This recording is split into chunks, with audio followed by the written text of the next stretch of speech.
Musa reading.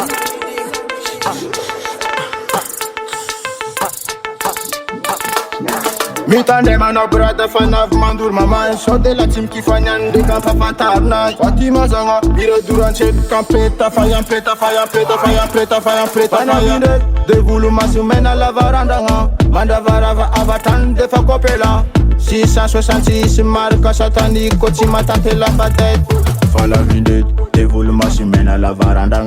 Manda varava avatan de fa copela 666 marca satanique Koti matante la fatette Mila melano, mila mel so de titano Da farano, amekuwa rege la fatette Da tip tip, never vida analyse Boka, demoniac satanique Après dans Bayern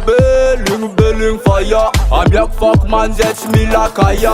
Is an advax, zet met mystic Cannabis Mana vine, devulu masumena la varanda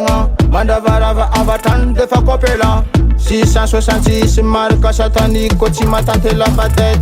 Fala vine, devulu masumena la varanda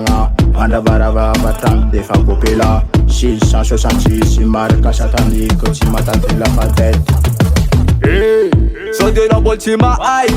Mila mel go ifandu namnay So be madouf ma itaro blamba met mas mena Sa pala la bazalana Dema durma ma izena znay defay Mandudun na kufane la sasa kalinga Leuna mana kuwa kwela timis ravit Fotu ni fanga ino ifanga duku Mana vine, devulu masumena la varanda Manda varava avatan de fa copela 666 marca satanique Koti matante la fatette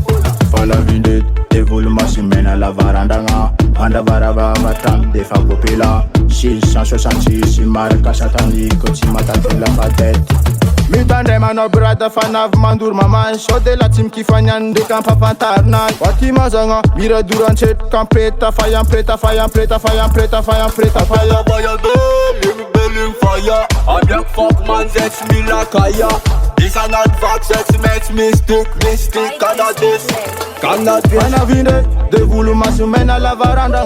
Manda varava avatan de fa copela 666 marca satanique Koti matante la fatette Fala vine, devulu masumena la varanda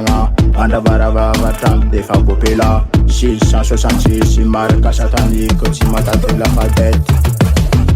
Devulu masumena la varanda 666 Dema durma ma izena znay defay Mandudun na kufane la sasa kalinga Leuna mana kuwa kwela timis ravit Fotu ni fanga ino ifanga duku On the record.